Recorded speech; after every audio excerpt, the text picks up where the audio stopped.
ashirweynihii labaad ee xusbiga wadani oo maalmihii u dambeeyay ka socday magaalada Hargeysa ayaa maalintii shalay ahayd waxa lagu doortay hogaanka cusub ee hogaamin doona xusbiga rashada shacabka ee wadani Xirsi Cali Xaaji Xasan ku-xigeenadiisa iyo xubnaha hanti dhawrka xusbiga haddaba muqbaahiyaha caalamiga CBA ayaa telefoonka la dhex qaaday dadweynaha ku nool degmada Ceerifen sidoo warkaan hogaanka cusub ee loo doortay xusbigaasi waxaana kamid ah hadalada sida tan assalaamu calaykum wa rahmatullaahi wa barakaatu magacaygu Cabdi Axmed Xasan anigoo ugu hadlaya madax dhaqameedka degmada Ceerifen odayaasha ka tirsan waxaan soo dhaweynayaa hogaanka cusub ee xusbiga wadani waa inaan firfircoon oo dhalinyaro ah xusbigaasi waa guul u soo heetay xusbiga wadani isbedelkaasi wuxuu ku talaabsaday waxaanay xusbiyadii hore ee ka waaweynaa ku talaabsan si wacan baan u soo dhaweynaynaa waana la shaqaynaynaa xisbiga loo doortay Xaaji Xasan Cadami waan salaamayna boqolkiiba 90 iyo xubnihiisa ka hooseeya waa hambalyeynayna hambalyo gudoomiye hore ka tagayna waxaan geesnimada isticmaashay raganimo leh sidaad u go'aansatay inaad ku wareejid saaxiibka Xirsi iyo xubnihiisa waa salaamayna boqolkiiba 90 waana hambalyeynayna waxaan doonayaa inaan halkan ka hambalyeeyo xisbiga rajada shacabka Soomaaliland ee wadani waxa la oran karaa wuxuu dhigay taariikh iyo history cusub oo aanay dhiganeen xisbiyadii ka horreeyay ee guunka ahaa waxaan si aad ugu hambalyeynayaa hogaanka xisbiga cusub sida Xirsi Cali Xaaji Xasan haddii ilaahay ka dhigayo hogaamin kara 5 sano ee soo socota xisbiga gaarsiin karana yoolka iyo hiigsiga ay leeyihiin inay gaaraan ay ku guuleystaan doorashada 2022 sidoo kale waxaan hambalyeynayaa gudoomiyihii hore ahna musharaxa madaxweyne ee xisbiga wadani Cabdiraxmaan Maxamed Cabdilaahi Ciro oo aan leeyahay waxa sameystay geesinimo aan ku dhiiran hogaamiyaasha hadda xisbiyada hogaamiya sida Faysal Cali Waraabe oo xisbiguna wata kuna dhici waayay inuu wareejiyo xisbiga sidoo kale madaxweynaha Jamhuuriyadda Soomaaliland Muuse Biixi Cabdi oo isagoo guuleystay madaxweyne ah حتى الآن لقى في الله هي إنه نقضين إنه وريتشيو قدومية حسبك حي سمع السلام عليكم ورحمة الله وبركاته حتى أنقل يرحض الله شروينها كل أحد يحيي حسبك وضني قرصوا ماي شن يتمنكي يلحي يتمنكي بشي نوفمبر ونسود ويننا قدومية عصب حسبك وضني laakiinse waxaan jeclaa inuu hubiyo inay yimaadaan wajiyo cusub waayo wajiyadu waxay ahaayeen wajiyadii hore ee ku soo fashilmay xukuumadii hore ee Maxamed Siilaanyo waxaan jeclaa inuu gudoomiyaal cusub xisbiga wadani magacaabo laakiinse waan u hambalyeynaa sida wanaagsan ee u dhacday xafladii golaha dhexe xisbiga wadani halkan waxaan ka hambalyeeyaa xisbiga wadani anagoo hambalyo ugu diray doorashadii ay ku doorteen shirgudoonka iyo gudoomiye ku-xigeenada hogaamin doona 5 sano soo socota gaar ahaan waxaan hambalyo qaaliyo u dirayaa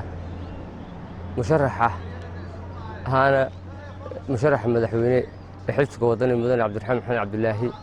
oo sameeyay tallaabo dimuqraadiyadeed oo Soomaaliland dimuqraadiyadeedina wax ka taraysa xisbiyada qaranka Soomaalilandna wax ka tari doonta tallaabada maanta uu qaaday waxaan leeyahay mudane musharax hambalyo maanta waxa xisbiyada qaranka iyo Soomaaliland dimuqraadiyadeedu u jahaysay wado lagu hirin karo oo aanu leenahay xisbiyada kulmiye u cidna wadada uu jeexay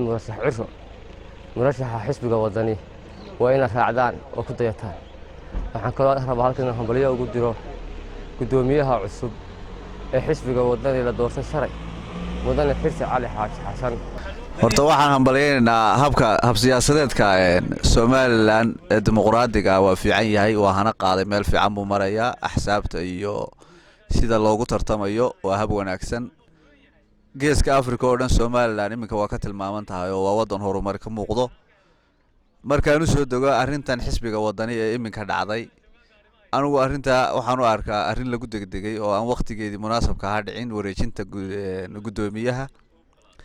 maadaama siyaasadda Soomaaliland la yaqaano oo ilaahay uu ninku madaxweynaha horta isku hubsado oo ku fadhiisto dee lama dhiibi jirin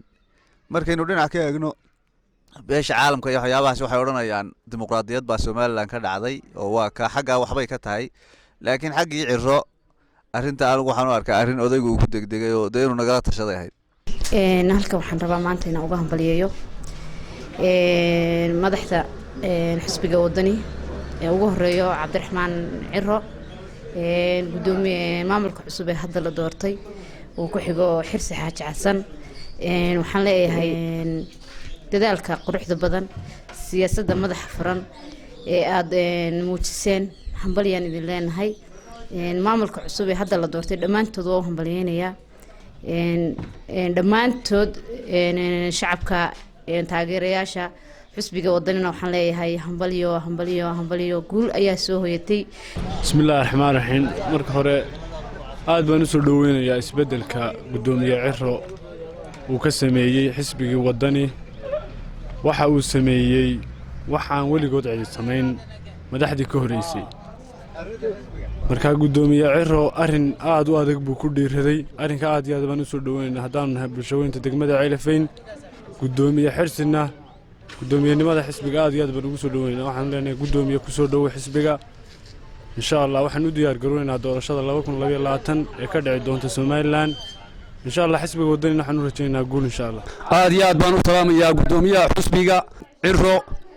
waxaan kaloo salaamayaa xirsi cali xaaji xasan oo gudoomiyaha xisbiga 5 sano ee soo socda xisbigu aad iyo aad buu u tallaabsaday aad iyo aad baan u soo dhaweynaynaa nin wax qabanaya oo mustaqbalka xisbiga Soomaaliland wax qabanaya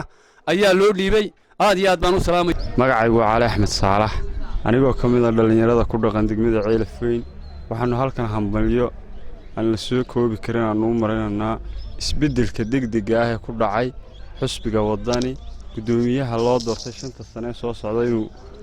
xisbiga wadani ka noqdo gudoomiye mudane xirsi cali xaaji xasan